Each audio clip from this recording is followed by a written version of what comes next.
Good morning friends. Transfer of property act में एक concept और है, भार, चार्ज। संपत्ति पर भार क्या होता है, चार्ज क्या होता है। इस भार और चार्ज शब्द को समझने के लिए इसका मॉर्गेज यानी बंधक से कंपेयर करना इसको ज़रूरी है। बंधक में हमने पहले वाली वीडियो में समझा था कि किसी भी संपत्ति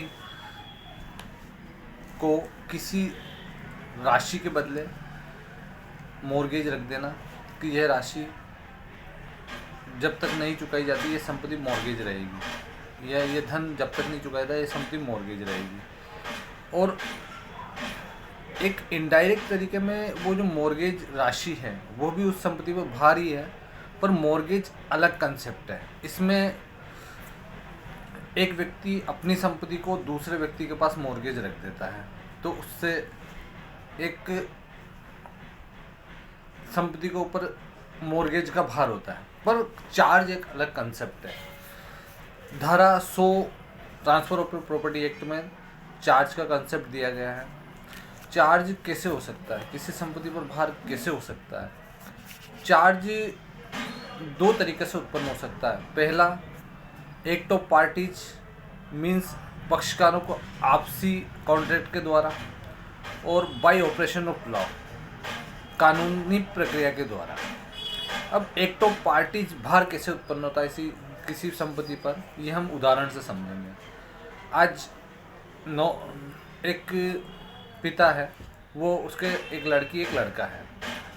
पिता ने संपत्ति लड़के को दे दी और उसे इस बात का एग्रीमेंट लिखाया कि भाई ये मेरी लड़की है, मतलब आपकी बहन है, इसको आप इस संपत्ति से आने वाली जो भी इनकम है उससे 5,000 रुपये प्रति माह इसे देते रहिएगा। और इस तरह का एक एग्रीमेंट बना, ये हो गया। अब वो 5,000 रुपये किसी तरह का बंधक नहीं है। जो जिस लड़की के पक्ष में भार है 5,000 रुपये उसे प्रति माह देने का, उस संपत्ति को से होने वाली इनकम से किसी तरह का बंधक नहीं है। ये एक भार है, चार्ज है, जो एक्ट ऑफ पार्टीज क्रिएट किया गया है।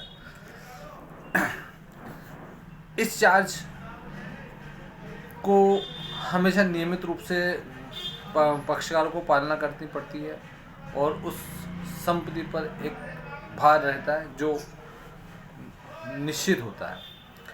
और एक ऑपरेशन ऑफ लॉ निश्चित। अब इसमें जैसे पिता ने अपने लड़के को संपत्ति दी, इसमें दो तरीके से होता है। एक तो इंस्ट्रूमेंट दस्तावेज के द्वारा जो रजिस्ट्रेट करवा दिया जाए को उपपंजीयन करा के चार्ज उत्पन्न किया जाए। एक दूसरा है विल के द्वारा, वसीयत के द्वारा भी चार्ज उत्पन्न किया जा सकता है। जो मैंने अभी उदाहरण दिया उसी रूप में एक वसीयत भी की जा सकती है और लड़के को मालिक घोषित किया जा सकता है और लड़की को उसके पक्ष में चार्ज रखा जा सकता है। दूसरा कंसेप्ट है ऑपरेशन ऑफ लॉ, कानूनी प्रक्रिया द्वारा। कानूनी प्रक्रिया द्वारा चार्ज भी 3 तरीके से हो सकता है। पहला, उदाहरण के द्वारा देखें अपन, एक ए व्यक्ति है जिसने बी व्यक्ति को अपनी संपत्ति 50 लाख रुपए में बेची। अब 30 लाख रुपए उसने दे दिए और 20 लाख रुपए उसके बकाया रहे। अब जो बकाया रहे, ए व्यक्ति ने बी को संपत्ति दे दी, उसके नाम करवा दी। अब किंतु उसका जो 20 लाख रुपए बकाया राशि नहीं आई, तो वह राशि जो 20 लाख रुपए उस संपत्ति पर भार रहेगी जब तक वह पे नहीं कर दी जाती है।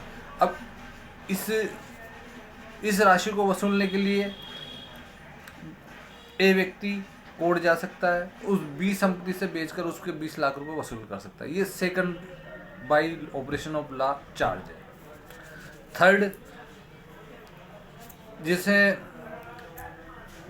एक पत्नी जो अपने पति से भरण पोषण चाहती है, भरण कोर्ट द्वारा Hindu adoption and maintenance act के अंतर्गत धारा 39 के अंतर्गत पत्नी बच्चों को उसकी संपत्ति पर कोर्ट भार कर सकती है कि भाई आपके पास जो संपत्ति है उसमें से ये राशि जो उसमें से किराया भाड़ा जो भी उत्पन्न होता है, फसल होती है, इतनी राशि इनको अदा करने। अब ये भी एक कोर्ट के आदेश के द्वारा बाय ऑपरेशन ऑफ लॉ उस संपत्ति पर भार है जो रहेगा।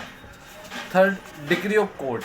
किसी भी निर्णय में यदि किसी संपत्ति पर कोर्ट द्वारा भार नियत किया जाता है तो डिक्री ऑफ कोर्ट थर्ड तरीका है।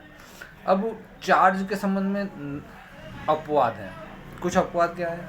एक अपवाद यह है कि किसी संपत्ति को किसी के पास न्यासी के रूप में रखा जाता है। अब न्यासी उस संपत्ति की देखरेख करने के लिए, उस संपत्ति को लॉस से होने से बचाने के लिए अपने पास से कोई खर्च कर देता है, तो उस संपत्ति को न्यासी बेच नहीं सकता। चाहे उसका उसमें खर्चा हो गया है पर वो उससे आने वाली इनकम में वो एडजस्ट कर सकता है, पर उससे बेच नहीं सकता। बाय ऑपरेशन लॉ ट्रस्टी किसी भी संपत्ति को बेच नहीं सकता अपने किए हुए खर्च के लिए, वसूली के लिए।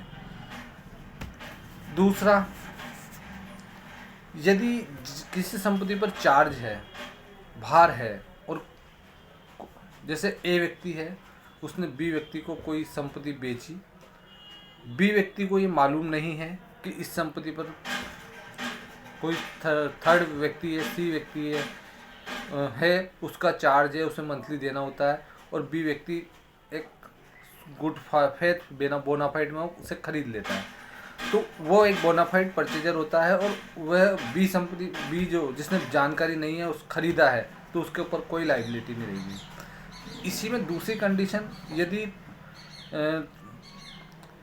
ट्रांसफरी है, जो खरीद रहा है संपत्ति, उससे प्राप्त जानकारी है, सूचना है, उसके दस्तावेज में लिखा हुआ है कि ये संपत्ति पर भार है, उसने देख लिया है, पढ़ लिया है और फिर उसको परचेज किया है, तो उससे संपत्ति पर भार रहेगा। आशा है इस भार और मॉर्गेज के कंसेप्ट को मैंने अच्छा से आपको क्लियर किया होगा। अच्छा लगे वीडियो लाइक एंड शेयर कीजिएगा। Good morning.